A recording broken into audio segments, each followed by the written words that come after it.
The crossover segment has been getting a lot of attention, specifically by me, because it's, well, what I've been driving as of late. Hey, welcome to this edition of Road Warrior. I'm your host, Grant Roberson. Now, I mentioned how sedans are kind of going away, and, well, crossovers are filling that void kind of between the sedan and SUV. This one I've test driven before, and it's nice to have it back, specifically the 2019 Nissan Kicks. And what I found is maybe I didn't get enough time in it last time, and this time, well, it feels so much more fun. Now, I will admit that I'm a big SUV snob. The bigger is better is my mantra. So anytime something smaller shows up, I tend to shrug my shoulders, raise my eyebrows, and expect it to be a long week behind the wheel. But what happened this week is the Kicks showed up and, well, it kind of raised my expectations of what crossovers can deliver. Most specifically, exterior styling, sportiness behind the wheel, and coupling it nicely with a whole lot of innovations and fun. Now, where it started was on the outside. A nice wow factor that kind of reminded me of like a Mini Cooper, but yet a little bit bigger. Most notably, the contrast on the exterior. Nice sporty styling, body color all the way around, but the roof really accented in a contrasting color. That really kind of set the tone of kind of this urban dwelling kind of vehicle. Then I climbed inside and, well, the reward was so much bigger than I expected. If you've experienced the Nissan Juke, you definitely know that Nissan can push the envelope when it comes to design. That specific model really has a lot of sculpting, chiseling, and wow factor. Now, it does come in a slightly smaller footprint than what we see here. So that's what I like about the Kicks. It upsizes the overall approach of a compact crossover-like vehicle, but does it in modest numbers that still make, well, my 6-foot-plus frame feel comfortable. Now, by the numbers, about 169 inches overall, wheelbase about 103, but where it truly shines is in the width and the height. Basically about 69 inches tall, 62 inches wide, and why that comes into play is really in the urban dwellings. This vehicle really fits in well for the couple on the go, the single person that really wants to have kind of that city life and really to do well on the open roads out in the country. That really came into play when I was down in the city and basically find those tight spots in the parallel parking along the curb, or even really in the parking decks where you'll see those signature compact spaces that a lot of big SUVs have to pass on by. Well, this vehicle was able to find its home, and the way it made it so easy was, of course, the cameras and all the ability to really see what you're doing when you get into those tight spots. Last thing that really makes crossover step up is ground clearance. So when they don't deliver it, well, it's just too sedan-esque. When we actually raise this vehicle off the ground, well, it helps, well, smooth out the bumps on the road and, well, it just feels a little bit higher, obviously, off the ground. This vehicle delivers quite well at around about 7 inches.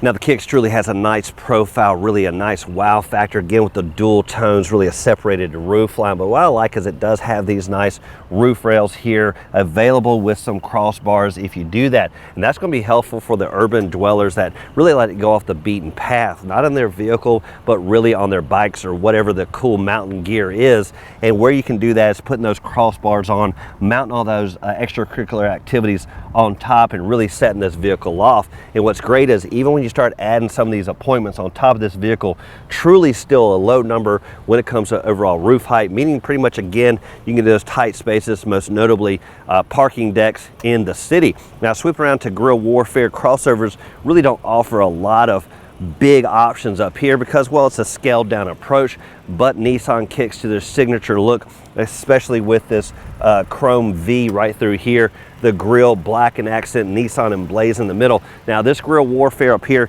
it looks like there's a lot of airflow, but really tight ports right through here. Most airflow is actually a lot lower with this huge open mouth here.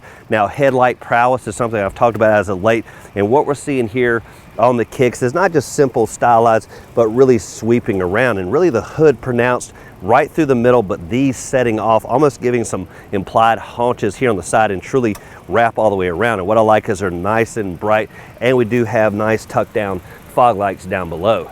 Now, there's 3 models for the Kicks, the S, the SV, and the as-tested SR. This one coming with basically about all the extras that you can imagine. But what's cool is even the S really isn't missing that much. It just really, what we see here is the add-on with that 360 view. The cameras mounted all the way around really allows this vehicle to have really no blind spots when you get into the tight spot. Now, one thing I truly always talk about is smart key systems, and what I like is the key matches the vehicle, basically small and easy to keep in your pocket. One thing I found is even though they're making these smart, some manufacturers are actually making them too big and bulky, and it always reminds you that it's in your pocket. This one feels so nice and sleek and small. Again, it starts at the door. How does Nissan do it? Well, pretty much with just an access button, both on the driver's side and the front passenger side. Now, one thing I wish we would all do across the board on manufacturing is really add these access points at all places, because here it has at the front and at the rear hatch, but nothing on the back doors. And basically all that means is pretty much just a two-step process to get everything unlocked. Really makes it, again, still easy. Now, one other thing I talk about is really the fill-up area. How much security is there? And what I like across Nissan is it's always secure. There's really no open access, regardless of how the vehicle is, whether it's unlocked or locked. And where you get in there is simply going right up to the front, pull this little lever, and it pops open with ease. And it really makes for just one more level of security, because this could be a weak point if it's not secured. Now, what they prefer to do here at Nissan is a good cap system. Some vehicles go into the capless.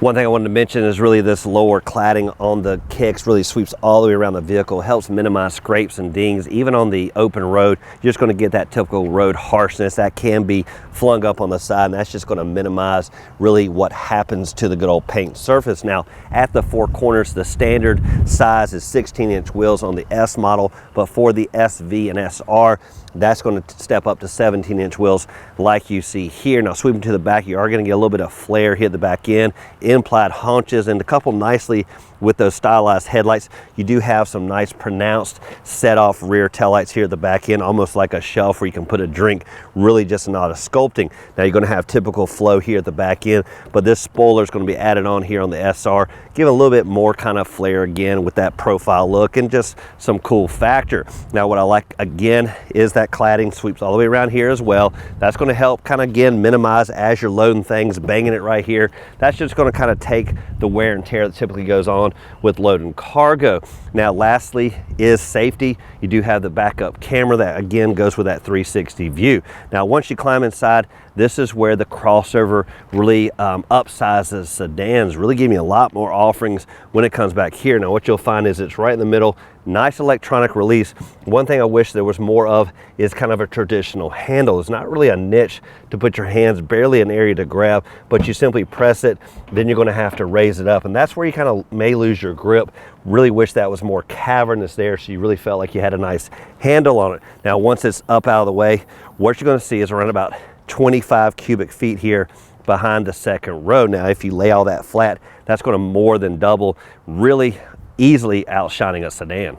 One aspect that really can be overlooked on some vehicles is this right here, this rigid tonneau cover. And as you can tell, it rises with the hatch, but when it's down, can make for a modest shelf. Now, it's not going to take a lot of weight up here, but it can put some smaller items that maybe there's not enough room down here. You can, of course, remove this just the same to give it more of an open air feel. Now, what you're also going to find is down below the cargo. Now, I like that it has a nice carpeted, almost a dual carpet, really, with this nice padding below, nice rigid surface. That's going to give you a nice area, big open flat. Now, once you remove this, you're going to see traditional car jack and all that, but what are you missing? The spare. Well, thankfully, it's hidden right down below. Now, it's not a full size, it's actually a 15-inch donut, but it still works, and this vehicle delivers that spare tire.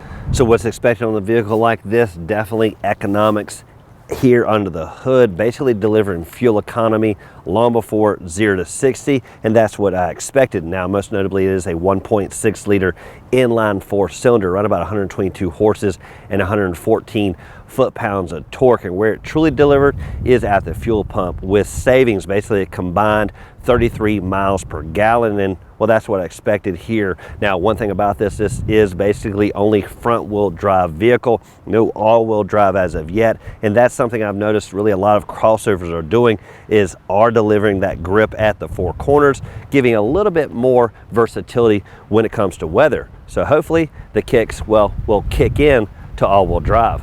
One big place to start on any crossover is really in the second row to see, well, how it measures up, specifically when it comes to legroom. Now, what you're going to find in the front is around about 43 inches, but in the back, about 10 inches less. Now that's typical numbers, but what I like is 43 inches up front is quite a bit. So most occupants are going to move those front seats forward, gaining a little bit more numbers in the back, probably more around about 35, making pretty good comfort. Now as for the styling, what you're going to find is typical bench styling pretty much across the board. Really decent comfort, modest offering there in the middle for a third occupant. Now if you do need to lay down the second row, you do have these fixed headrests in place, and a lot of vehicles are going to a push button here, allows these to tumble forward, but in this case you really have to remove them if they come in contact with the front seats. But I've moved the passenger side up just a hair, and that's going to allow this to really tumble forward with ease by pulling on that and laying it down. Now what you'll notice is it really doesn't make for a nice flat cargo floor, just a little bit of a drop there to the cargo itself in the back, but still allows for bigger items to simply pass through into the cabin.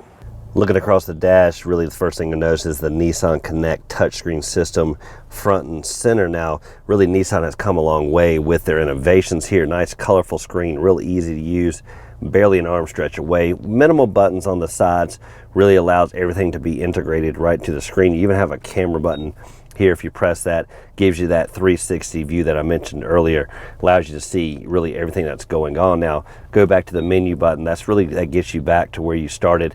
Nice entertainment, hit the audio there, that's going to bring it up full. Do have the nice sources down below, and the presets here really allows you to kind of scroll through tons of options on your presets. For climate control, what you're going to find is this nice system down below. It's not dual zones up front, but really nice dial specific temperature here in the middle, and fan speed there on the right. And I am a big fan of the bigger knobs. Really allows for ease of use without having to look down. Mode select's typical right down here, real easy to find, and you do have heated seats up front as well.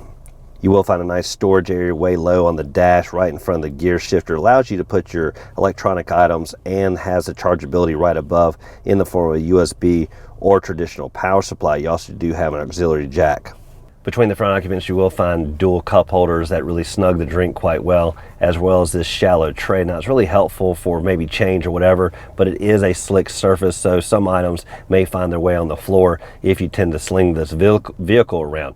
Now what you also find is a single armrest, really for the driver, nothing for the front passenger. That's mainly because right through here it blocked the cup holders.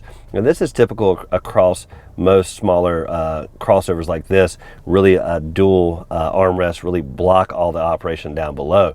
Now what you also find back here is a singular kind of deep pocket that can be used for a cup holder for backseat drivers, but backseat drivers also have a cup holder built into the doors on either side. You also do have connectivity in the form of these USB outlets. Another key innovation where Nissan really has stepped up is in their gauge cluster. What you're going to see is a combination of old and new, really on the old being the analog speedometer there, new being the digital readout on the left, and where it comes down to is that digital speed.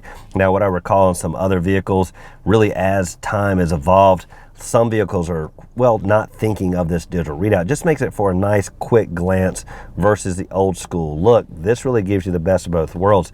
Now if you scroll through, you can get lots of other information, real easy to navigate, but truly what I like is that digital readout. Now it does for this edition of Road Warrior and a test drive behind the wheel of the 2019 Nissan Kicks, a vehicle that reminds me that it's not always the bigger SUVs that can win out. Sometimes if you scale down, you'll reap the rewards, most notably in fuel economy, sportiness, and, well, just doing right when you get into the cities, because it's, well, just so much easier to get around. Now, as always, I'd like to thank you for watching this edition of Road Warrior. Keep both hands on the wheel and eyes straight ahead.